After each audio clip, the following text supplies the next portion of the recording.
we'll go ahead and kick off and get started.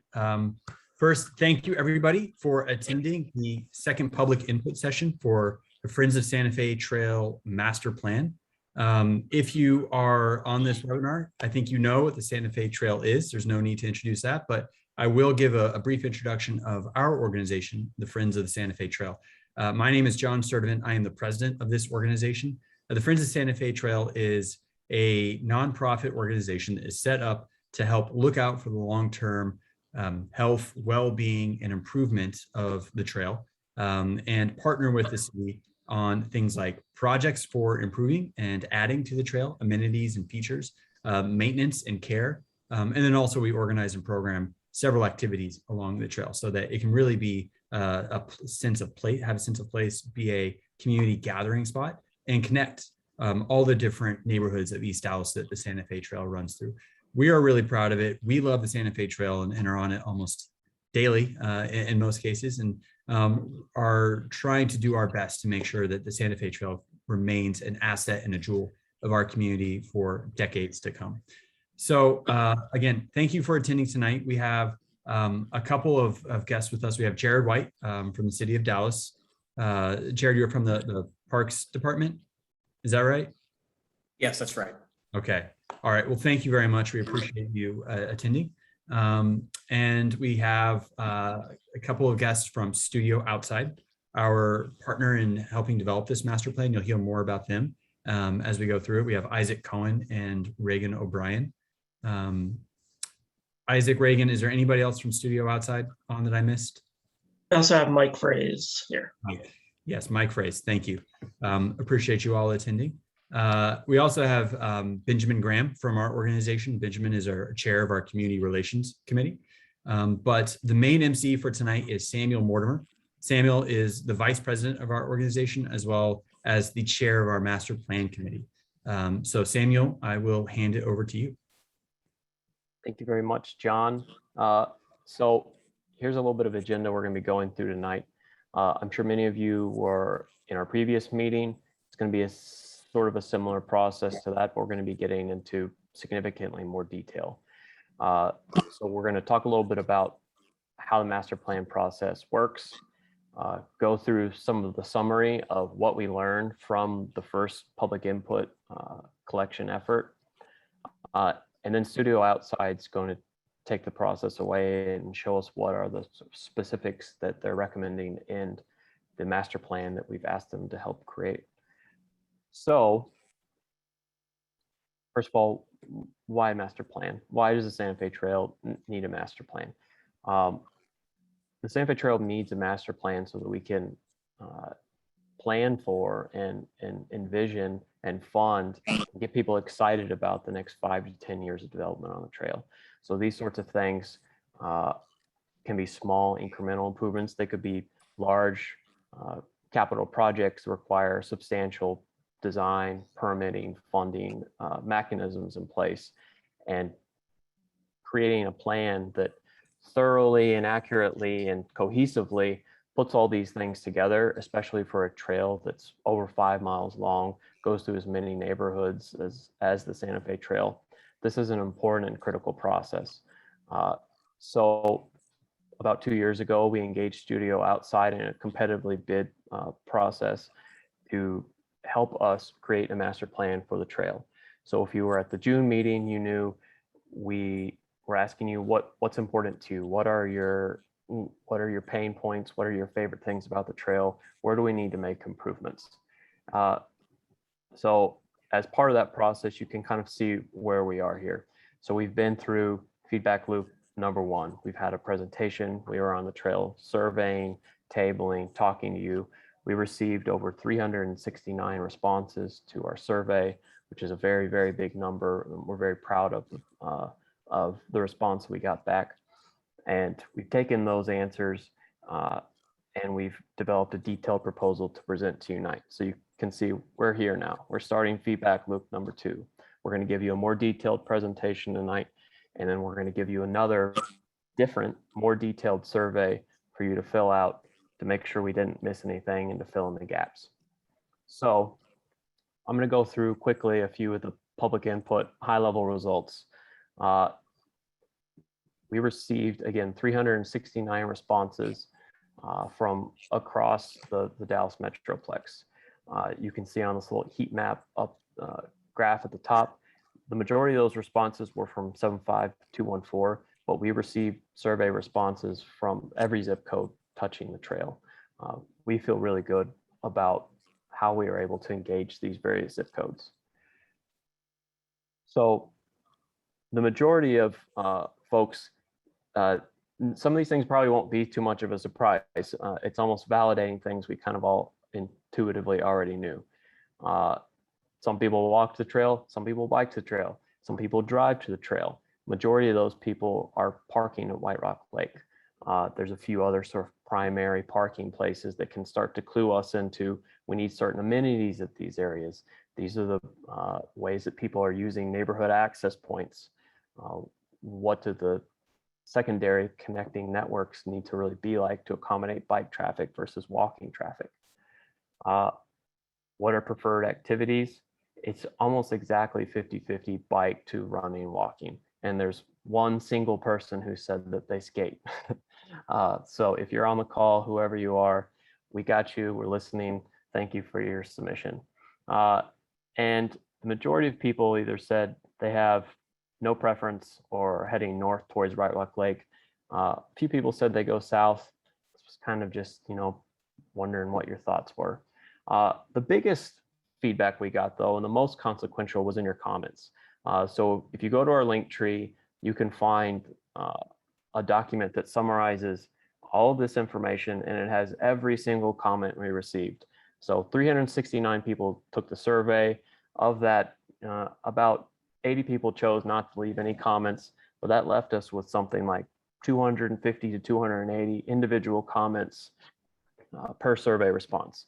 So we weaved those comments in throughout the presentation, and I think you'll find them very illuminating and insightful in terms of how we reached the conclusion to make the proposals that we did in this plan. So with that, one more step here, I'm sorry. So what does the Santa Fe Trail need? So this is broken down into most need, some need, and least need. Interestingly, between most need and least need, less people thought it was important to tell us what they needed most, and thought it was more important to respond to what the trail needed least, which I think is kind of interesting. And this should be interpreted not as things that people don't necessarily want. We see this more as a priority. Any of these things could potentially be an enhancement if they're done right. And the devil's in the details of your comments of how you would like to see these things enacted. But we certainly hear you when you say that shade, lighting, water fountains, trailhead enhancements, enhanced planting, these are the sorts of big priorities that you want us to focus on immediately. On the other end of that token, things like gathering event spaces, educational opportunities, programming events, these are important, but you see there being more critical things that you want us to focus on first, and we hear that and we're listening. So with that said, I'm going to turn it over to Mike, Reagan, and Isaac from Studio Outside. Like I said, we engaged them about 2 years ago. They've been a critical part of this process, and they're going to walk us through the specific recommendations that they're including in our master plan proposal and how they reach those conclusions and where those major need areas are. Thanks so much, Samuel. I think I just want to start off by saying, thank you to everyone who participated in the surveys. It's really an incredible amount of information that we gathered. And like Samuel said, we've been working quite a while with the Friends of Santa Fe Trail to understand what their thoughts were as a board, and understand the relationship to the trail to the surrounding neighborhood. It's taken us a while to get to this point.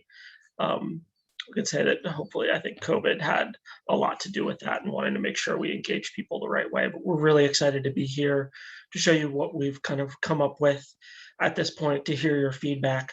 But I want to hand it over to Mike first to start going over just a little bit of how we start to think about incorporating this feedback into the master plan.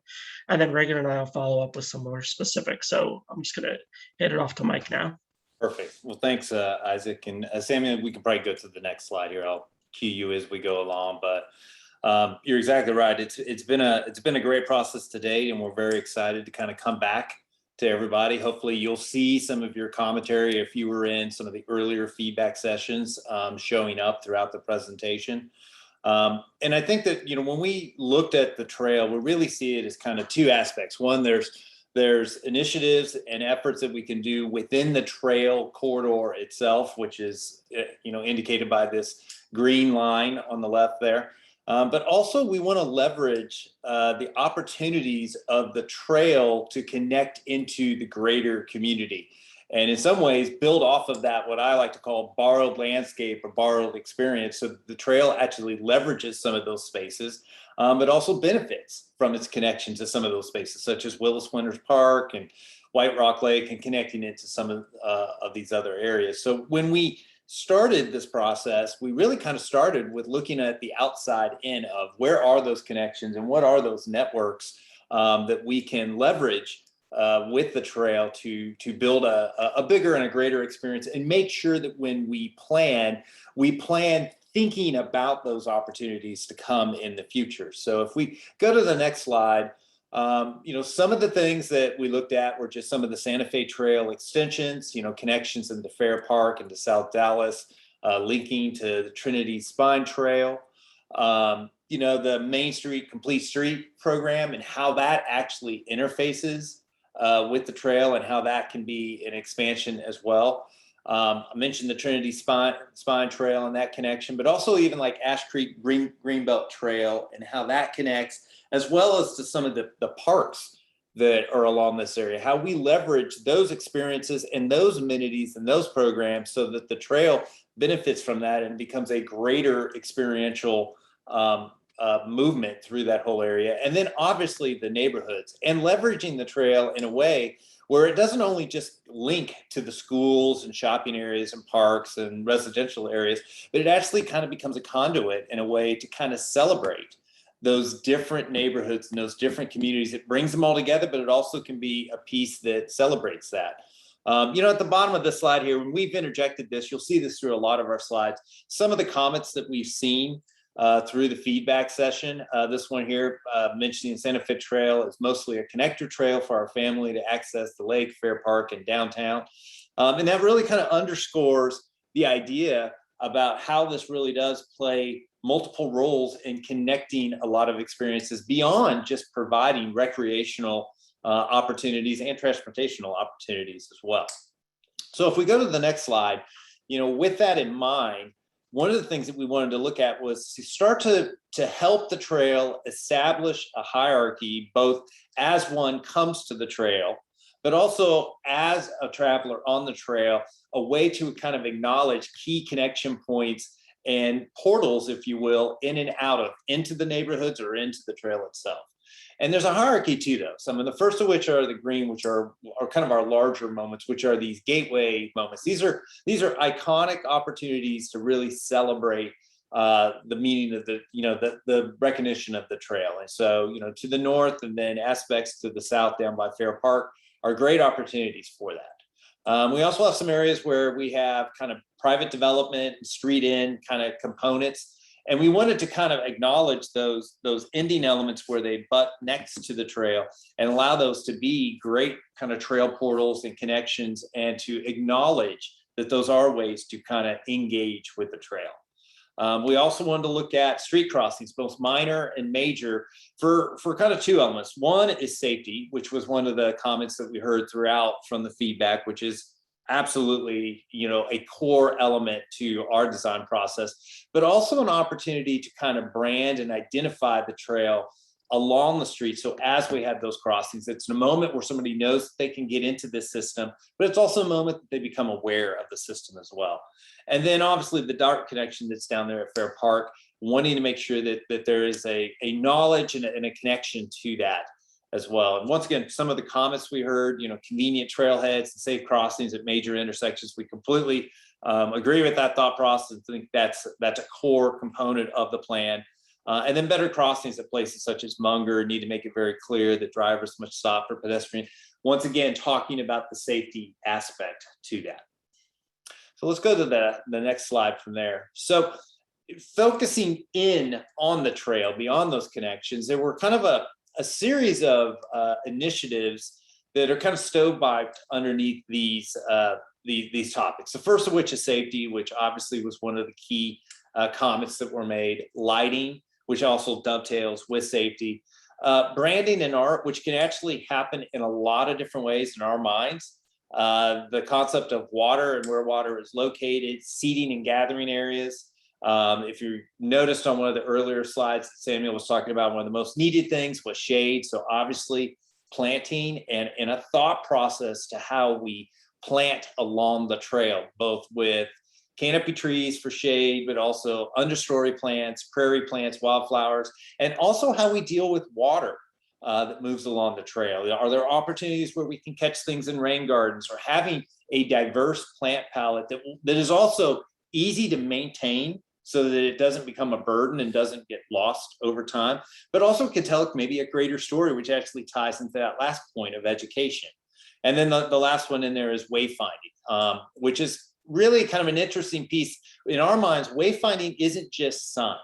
It can also be the way you design all these other elements around the trail. So there's an intuitiveness to where you're moving towards the city, moving away from the city, coming to a portal, all those kind of things that are just very subtle little elements that can support that. So let me kind of dive into some of these here briefly. And I think the next few slides will have some of that. So when we talk about safety, and I'll stress this, these maps are showing many of the key areas that we're looking at, but not all of them. So I'm sure there are some other little elements that have even, tighter studies. But when we look at safety, the areas that we started to look at were areas where, we had high velocities on the trails and then really sharp turning radiuses. And, the thought process of, okay, how do we kind of create speed calming tactics that could address both the movement of the different types of multimodal transportation that are happening there, right? People that are walking, people that are jogging, people that are on bikes, all moving at different speeds,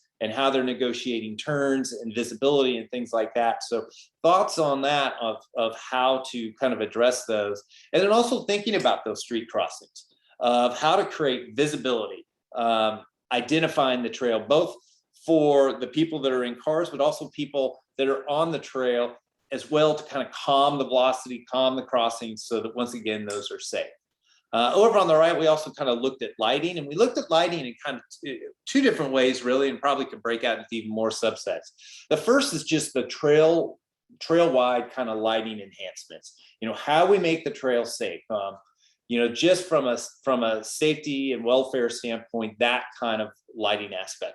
But then also looking at key aspects, such as like down by Fair Park or up by Tennyson Park, where there might be some portal moments or some really iconic moments where lighting can play a greater role than just safety and welfare. It could actually become part of the branding, part of the art. And that's not intended to say that we want this to, glow and be seen from, 1,000 miles away.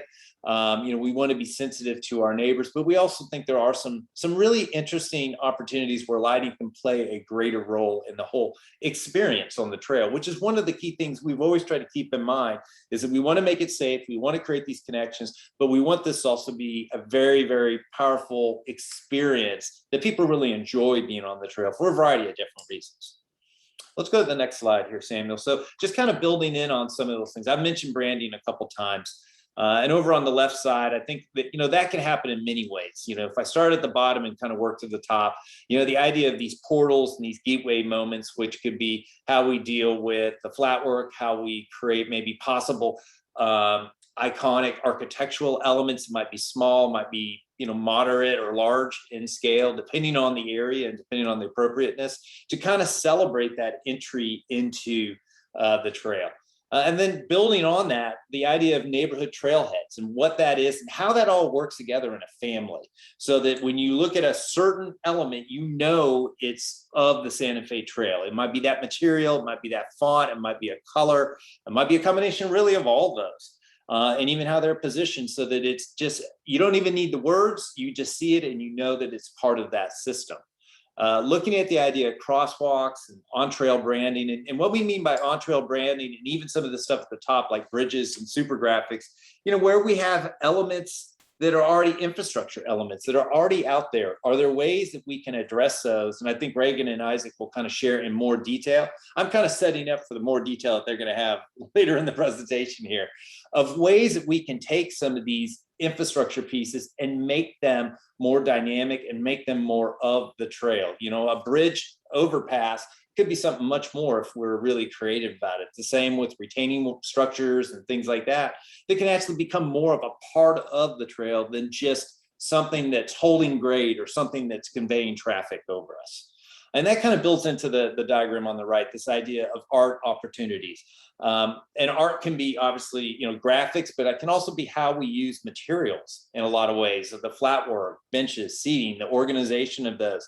The idea of maybe even building off of artifacts that create a park or a gathering space, so that there's not just an artfulness to the trail. There could even be a storyline possibly where the art is all tied under a story, or it transitions from one story to the next to really give the trail an even deeper meaning. Let's slide to the next one here. And so, you know, I wanted to pause a little bit and talk about landscaping, because I know that shade and those kind of components are obviously very important. That was one of the top, I think it was the top comment on there, was shade. And by all means, we are going to provide shade throughout the trail.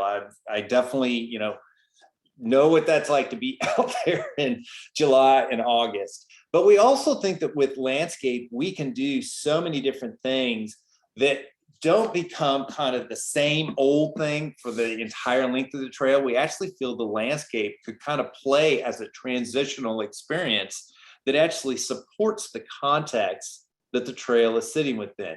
And so what we've looked at to date is this concept of kind of 3 zones: forest wild, the prairie, and the urban. And I want to stress, in all 3 of those, there's going to be shade.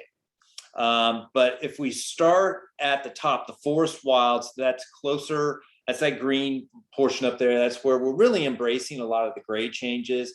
You know, we already have a good amount of dense kind of overhead forest canopy, which is a great experience. So we already have that in place. We want to work with that, right? And enhance that and kind of celebrate that. But then as we kind of head towards, if you will, Fair Park, we come into a zone that we're calling the prairie, where it gets a little more open. You know, we want to build off of some of those connections to the openness of some of the parks that connect to that, you know, the wider greens that connect there. There's opportunities to provide for unique neighborhood spaces there. And we do want to have shade trees, but they may show up in a slightly different way, where they're more clustered and drifts, and then build on native plantings and wetlands/rain gardens, so that we're putting plants in that have a story. They're about the land. But they also are adapted to this environment. They can handle the dramatic, you know, weather changes that Dallas definitely has, and will help with, you know, maintenance needs and things like that, and basically endure the test of time. Then the last area that we really wanted to kind of build off was this area called urban, right? As we get further down the Fair Park, where we start to get these great views to downtown, and we want to build on those views. We want to take advantage of those views. We want to help people as they move this way, kind of help them with their orientation to kind of some of the major destinations that the trail connects them into other linkages to. And once again, I mentioned this earlier, use some of the infrastructure, which there's more of it down in this area, as art opportunities as well, to kind of start to build that story. The idea is that these 3 elements, they're not kind of black and white. They transition from one to the next. So as you move through the trail, you'll be able to kind of go through one zone to the next zone to the next zone, adding more diversity, adding more kind of a story, and also building kind of this subtle identity to the different aspects of the trail, all the while holding the whole thing together. Thanks so much, Mike. I think if we go on to the next slide, we really want to build on these, and Reagan's going to share a little bit about how these different zones and how all the things we've talked about, from safety and lighting to opportunities for art and seating, can play out along the trail. Thank you again, and now I'm going to hand it off to Reagan. Thank you, Isaac.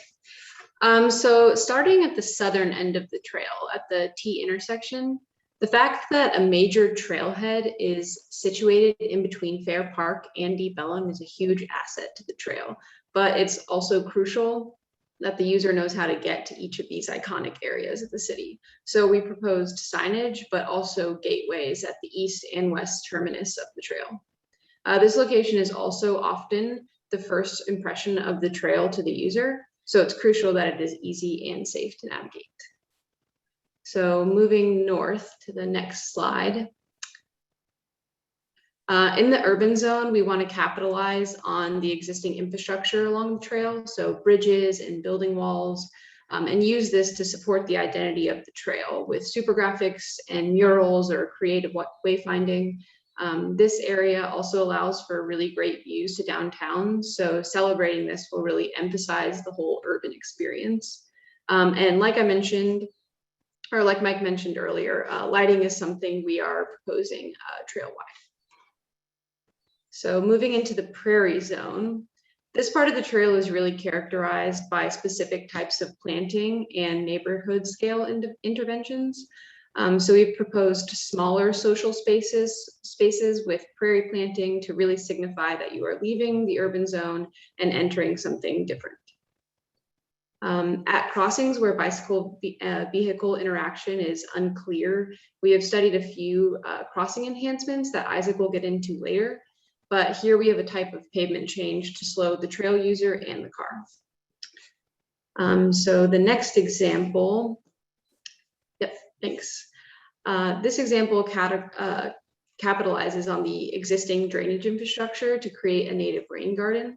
We also propose to connect the trail to all adjacent parks to make entrances more accessible and to encourage trail use to park goers. So in the next scenario, with these long linear stretches of open space next to the trail, we propose to implement various tree plantings, different strategies to create nodes of shade and gathering space. These are also really great areas for rain gardens, swaths of prairie and lawn, so that it can be a really dynamic space, but also really usable for different types of groups on the trail. So next slide, yep. These existing trail entrances within the adjacent neighborhoods are really great amenities, and we want to enhance them with wayfinding, seating, prairie planting, and shade. At the mid-trail crossings, we want these to feel like a portal into the Prairie Zone. So we have proposed unique types of seating that are immersed in the planting. And again, safety is a theme throughout the entire trail. So using traffic slowing techniques at these trailheads is also a top priority. Here we propose the connection to the basketball court and the other amenities to make moving in between the park and the trail as accessible and welcoming as possible. Specifically in the Prairie Zone, there are areas where the edges of the trail do not drain well and are often washed out. So these spots are really great opportunities for rain garden planting to mitigate those drainage issues. And moving into the forest zone, the transition into the forest zone is very apparent as you are suddenly in between a dense canopy of tree on either side of the trail. And we really want to create spaces that allow the user to enjoy this unique experience by proposing seating, bike parking, and again, lighting. So towards the northern end of the trail is enclosed on either side with little to no room to stop or rest on the shoulder. So we proposed an overlook to provide a resting space, but also a space to view the creek and the trail systems that will be built in the future. And because of the dense tree canopy, lighting is especially important in this zone to increase user comfortability and safety. This is also a vital spot for signage and wayfinding, so the user can understand where they're going after they depart from the Santa Fe Trail. So now I'll hand it back over to Isaac so he can talk about larger interventions at more specific locations. Thanks so much, Reagan. And part of what Reagan was just showing you are meant to be interventions that are both specific, but also general enough that they can happen at a variety of places along the trail. Because as Samuel mentioned, the trail is over 5 miles long. We really want to make sure that as part of the master planning, we're offering enough specificity, but also flexibility so that the board has enough direction and guidance that they can implement projects without being beholden to a very specific set of interventions the entire length of the trail. So we want to make sure that things like lighting, seating, shade, and planting are accessible everywhere along the trail. But what I want to talk about is where we're thinking about major interventions along the trail. And if we go to the next slide, we're really thinking about 7 different locations. Starting at the north, we're thinking about the Tokulan Park Trailhead, moving down to the old rail bridge overlook, the Grand Avenue Overpass, the Brookside Overpass, Glasgow Trailhead, the T intersection park, and then gateways at Deep Ellum and Fair Park. We'll get into a little bit more detail on each of these. We really want to start thinking about how we kind of combined all of the different desires that people had, from safety to lighting to gathering space and space for events. These major interventions offer us the opportunity to do multiple things in significant locations along the trail. Next slide. At the Tokulan Park Trailhead, we really want to focus on accessibility. There's a major grade change between the street below and the trail ahead. And right now there's kind of a goat path that people traverse up and down. It's really unsafe and it's hard to navigate, especially if you have a bicycle or with small children or varying degrees of comfortability walking up and down a steep trail. So we're really looking at what it would take to kind of bridge that grade change, providing wayfinding, signage, and rest and shade areas so that at this first northerly gateway to the Santa Fe Trail, people understand that they're transitioning between White Rock Lake and then onto the Santa Fe Trail to the south. Next slide. As we move down to the old rail bridge and the Grand Avenue overpass, we really want to think about these very iconic moments. When someone says, meet me at the Santa Fe Trail, we want them to think about the old rail bridge, this truly unique space that only the Santa Fe Trail can offer as an experience to people. We're thinking about trail safety here as well. This 90-degree turn is really a high priority to make sure that different users, pedestrians, cyclists, all have the ability to move through this space safely. And we want to use this hillside as a really unique experience, whether that's through art or gathering spaces. At the Grand Avenue overpass, we want to look at art and event space to really capitalize on the shade that the bridge offers here and to make a space where users from multiple directions, the many different schools that are within walking distance, have a place to gather, whether that's for parents dropping off their kids or picking them up in the afternoon, or for teachers taking their students for a walk to learn about the environment around the school. Next slide.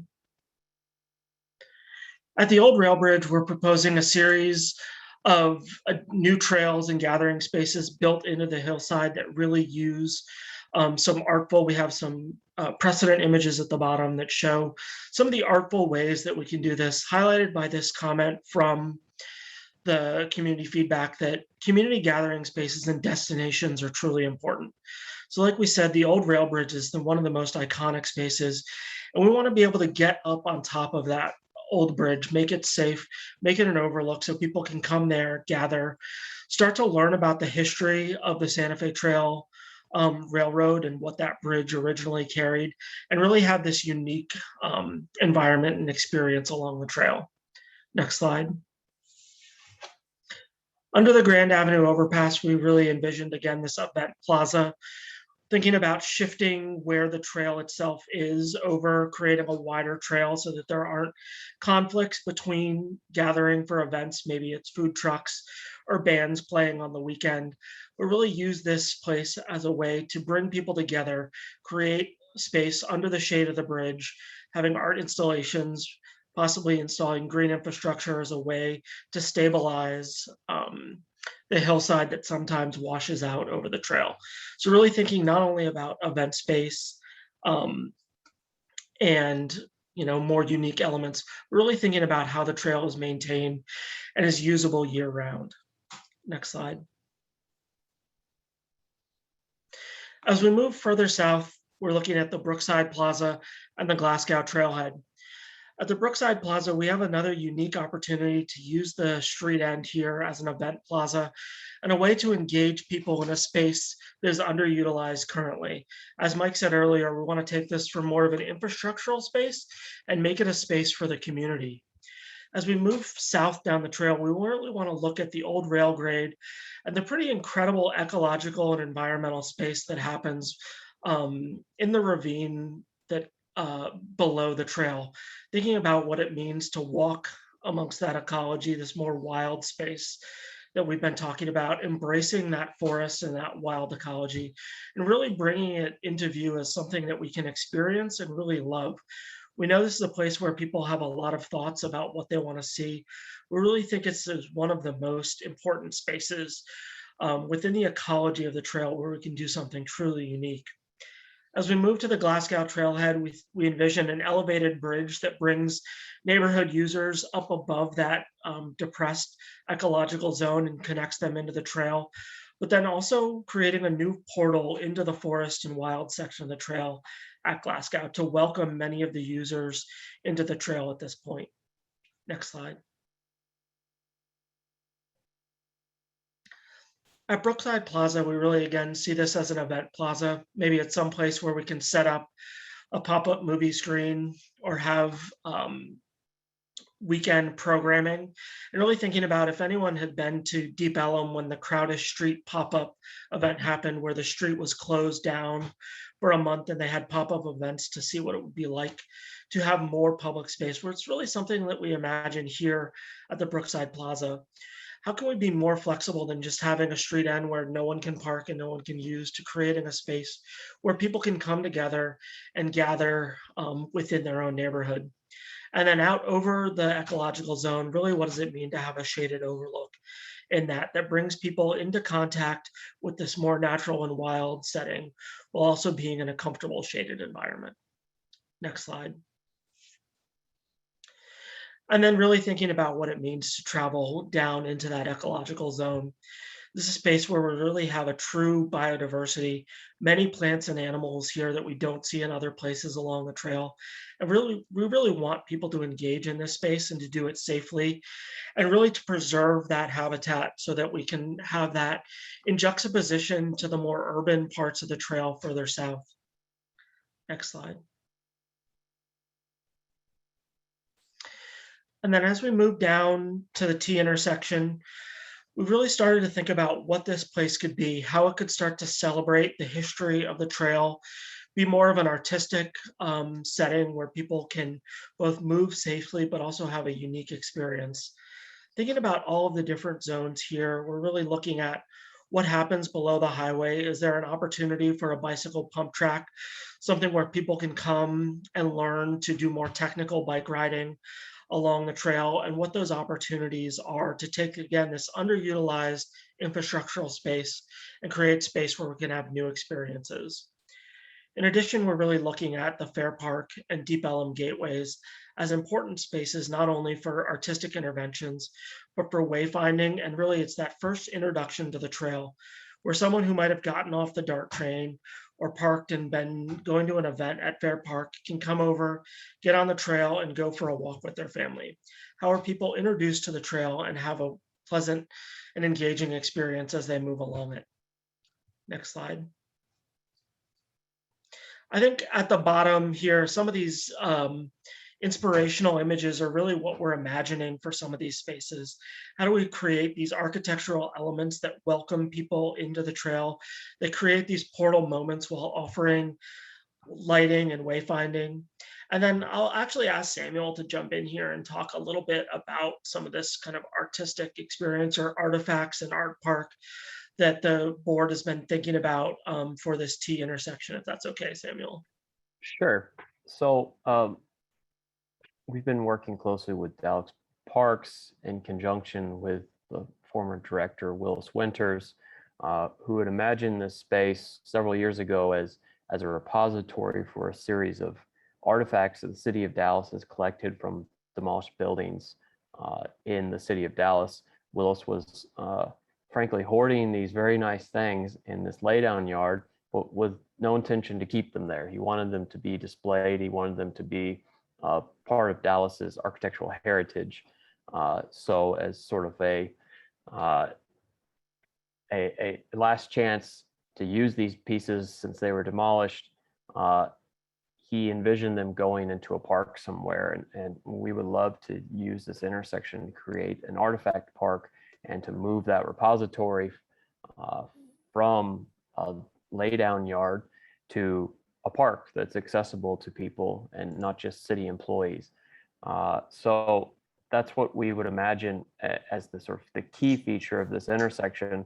But this entire corridor, we've increasingly begun to think of as this arts corridor connecting the very rich history of Deep Ellum with the very rich history of Fair Park, which, as we all know, both of which are going through a bit of resurgence lately. And we see the Santa Fe Trail in particular, this top of the T at the intersection here, as a very key thoroughfare for traversing from one area to the other. And the more we can celebrate that and create destination appeal at the southern end of the trail, where people feel comfortable onboarding and offboarding, that they want to come down here and terminate at this end of the trail, the better off we think the trail will be.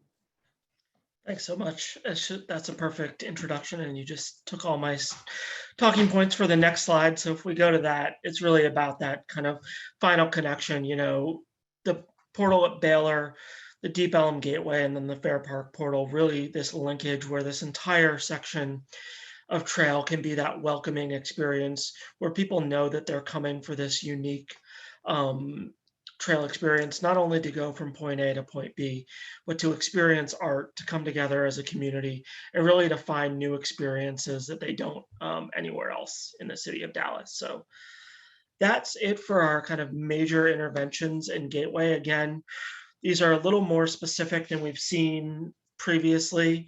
And as with all master plans, there's an entire level of permitting and design that has to go through between any master plan and a final product. So there's a lot of work to be done, but we really believe as a design firm, and actually our office is on here just below the T intersection on Exposition Avenue. A lot of us use the trail regularly throughout the week. But really, this is an exciting opportunity to create something that's authentic to the Santa Fe Trail, to all the neighborhoods that it passes through, and can create really exciting destinations for everyone in the city of Dallas. Thank you, Isaac, Reagan, and Mike. That was very, very, very great presentation. With that, I'll do a little bit of sort of an overview here that we would love for you all to submit questions. You're welcome to submit them in the chat. You're welcome to submit them in the Q&A within the Zoom sort of functionality. Both of those are completely open, so you should be able to see everything everyone is submitting. If for some reason you have to go or you want to review the presentation in full, you can find all that. The link is in the chat box. You can also see it sort of listed here on the screen. The video of this presentation will be posted online later for you all to review again. And just as a sort of final review of the timeline, we're here at public input number 2. After this presentation, a survey opened up about an hour ago asking for a more detailed response to this presentation and the content. So it's going to be open for several weeks. We'd love to get your feedback, your comments. Like I said, some of the just which way you go on the trail, where you park, how do you get there, that's very helpful. But your detailed comments and the narratives about how you use the trail and how the sorts of proposals would affect you and your family and your life, those are the sorts of things that we read, all 600 something-ish comments that you submitted, and they're exceedingly helpful to our board as an organization, to Parks, who we submitted that report to the Parks board, who will also get a copy of these reports, and our designers studio outside. So please fill out those surveys, please send us your thoughts and comments. And with that said, I'm going to flip over to some of the questions here. Rudy Creamy, master plan proposal for the Glasgow Trailhead is infinitely better than infill project proposal last year. Thank you, Rudy. As you know, there was a survey put out by Parks asking folks, what do you want to see? Do you want it to be turned into more of a surface use park? Do you want it to be sort of a natural ecological area sort of left to a certain degree as it is now? We're trying to straddle those 2 points of view because the survey came in just about 50-50. So we're really trying to embrace sort of what we see as an ecological opportunity in the drainage ravine and the creation of this wetland walk, but also putting surface park amenities on the flat grassed area now, where the sidewalk has recently been put in. The boulders have been put in to try to stymie people parking there and from dumping garbage, and just generally trying to listen to the neighborhood feedback, which is we kind of want both. So at the moment, that's the approach we're generally taking. Let's see, are you engaged in different schools along the trail to have them participate and develop the youth for love of exercise and outdoors? I'm thinking Woodrow Wilson High School that once had an environmental club that was a partner with Friends of the Santa Fe Trail. Randy, we're always trying to do better of engaging the schools around and every organization that sort of abuts the trail.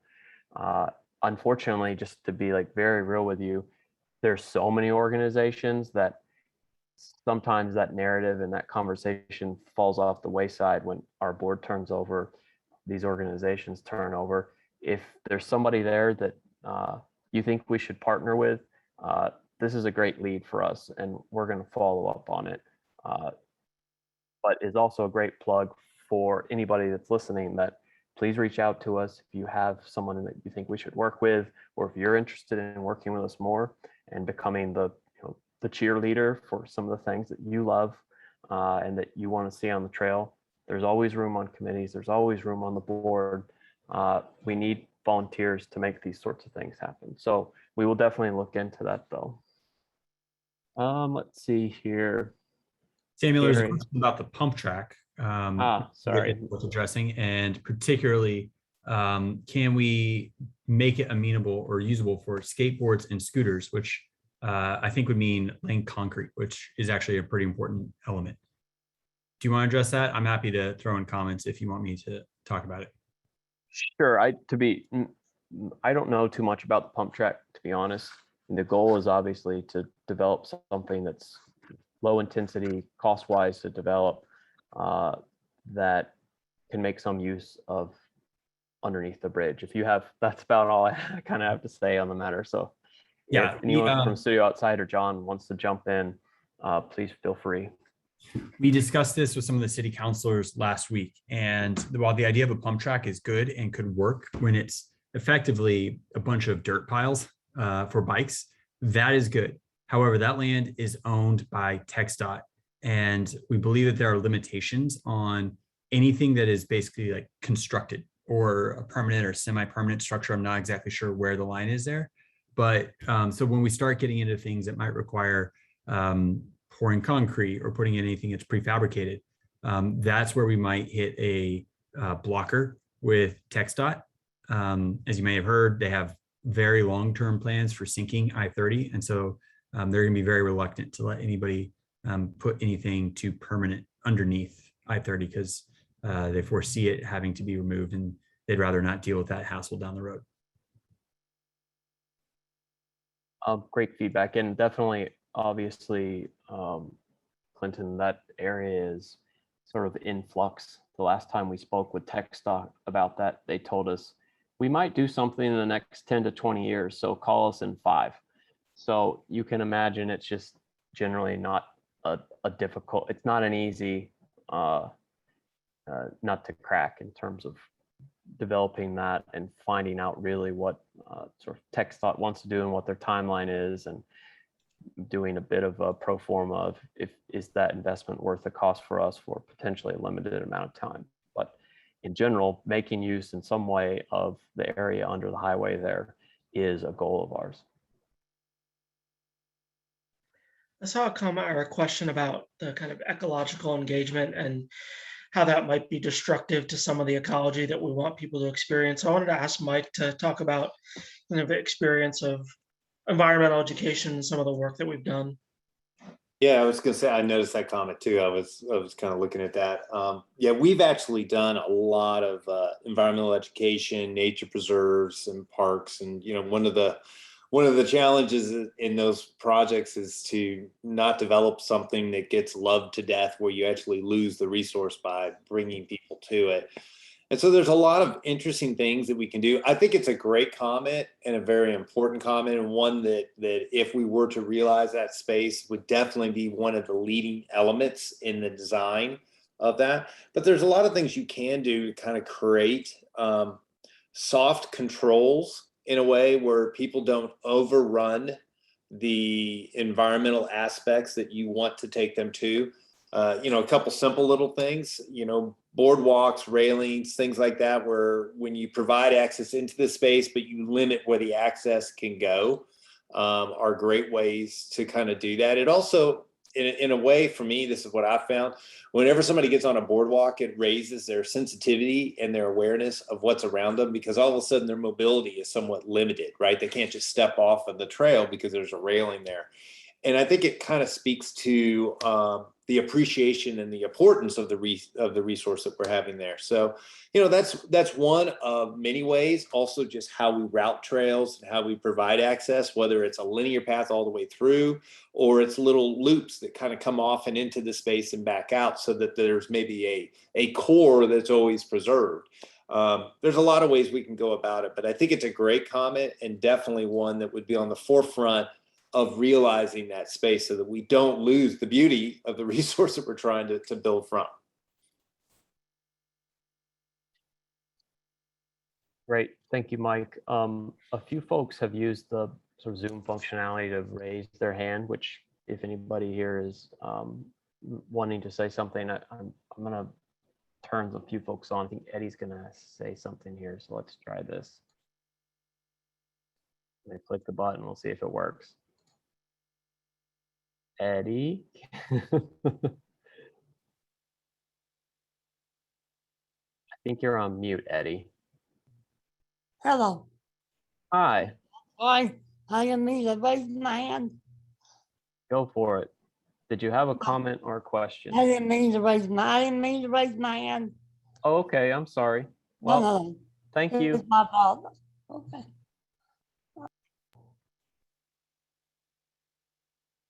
All right. Barbara, I see you put something in the chat. I'm not sure if you wanted to follow up on that, but I think you had a great comment there. Yeah, can you hear me? Yes. I did put some of it in the chat in terms of homeowners' concerns that back up, and you know, I love where you're going with this. I think it's fabulous. I just don't want to see the trail turn into Katy Trail, where there's mobs of people. It's already fairly crowded on weekends, at least in the northern parts of the trail, and bringing all those crowds down here, where, you know, we bought into this neighborhood because it was quiet and peaceful. In our backyard, we made it so that we could see the forest that's behind us, and love it. So yes, share it. Love to have that trail behind us, because right now there's a little trail there that ends under the bridge, and it's not very safe to go back there. There's people that come through, but the trail doesn't go anywhere. It just dead ends under the bridge. So Sure. I love that you're going to address that. I'm just a little cautious about light, noise, crowds. So as you go forward with the details, I'd really appreciate if you have more interactions with the homeowners about what's going to work for us as well. Yeah.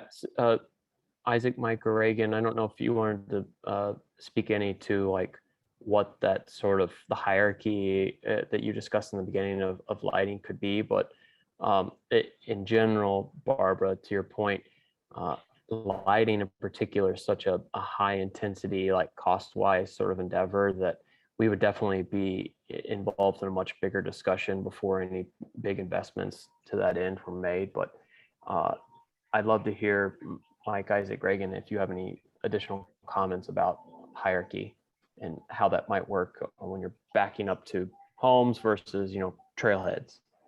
Yeah, it would. I'll kind of toss in, and I'm sure Isaac and Reagan have thoughts as well. But I think when it comes to lighting, the first thing that we don't want to do is create light pollution. We want to be respectful of all the communities around there, and nobody really wants something that completely disrupts, their backyard, their home, their business, because it's so bright. The thought on the light is that we would definitely have lights that have cutoff switches so that you don't have the light intrude and bleed beyond the surface it's intended to shine on.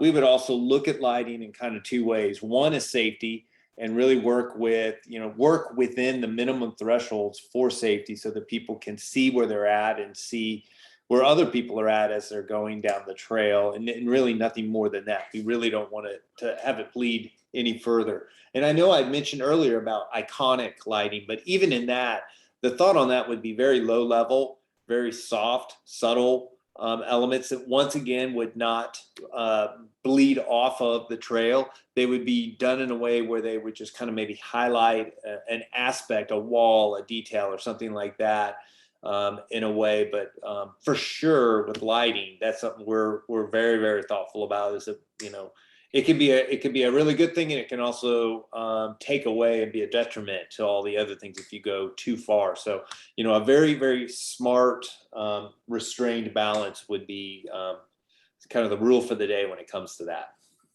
That sounds great, because right now this section of the trail is kind of scary, being on the trail in those wooded areas with low numbers of people as it starts to get dusk and into dark, and having better lighting would be good as long as it's not overdone. I just had a couple of other quick things. One was the ecosystem question that's been brought up, and thinking about that whole, sorry, my air conditioner just turned on. I hope it's okay.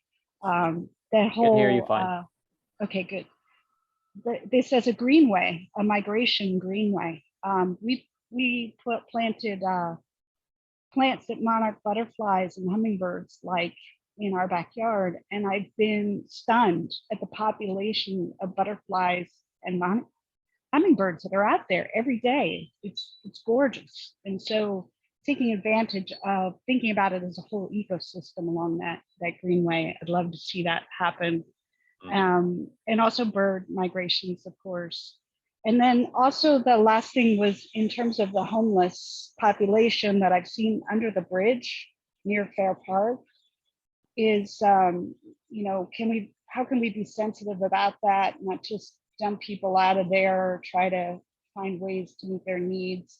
The whole issue of gentrification as the trail, I did an analysis I work at SMU, and my student did an analysis of how property values have gone up tremendously since the Santa Fe Trail was put in, and this is going to add to that. So who's getting pushed out?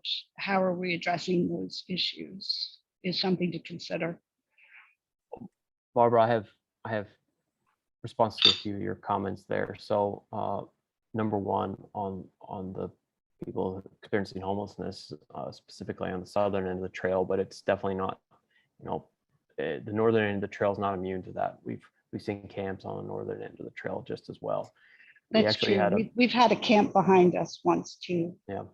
So we've had a pretty long discussion with during our ride last week with Jesse and Paul, and we finished the ride and we met up with Paul Blackman as well about this specific issue.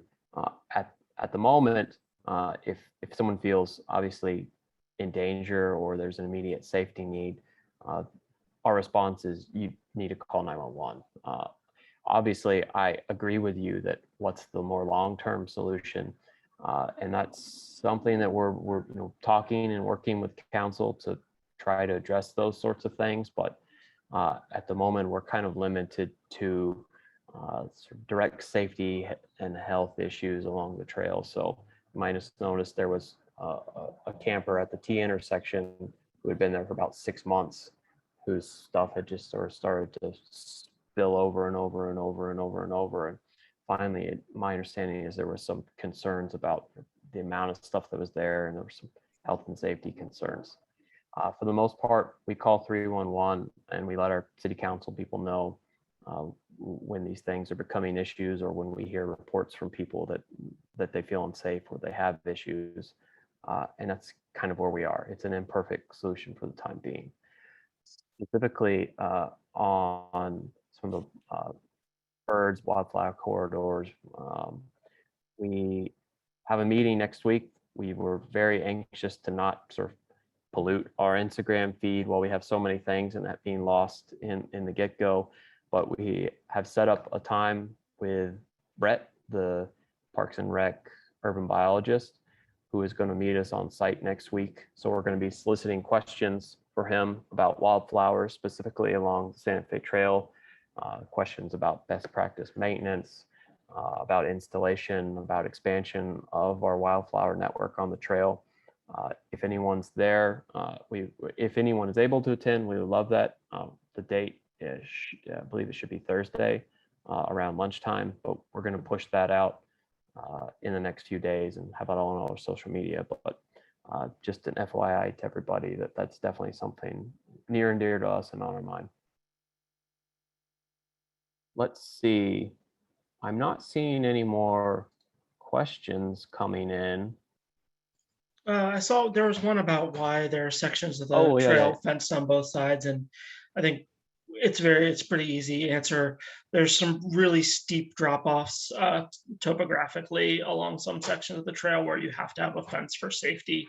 Some of the sections of the trail are 15 or 20 feet elevated above the surrounding area on both sides due to the old rail grade. So those fences really are required for safety. And the other part of that is a lot of those fences are just left over from when it was an active rail corridor.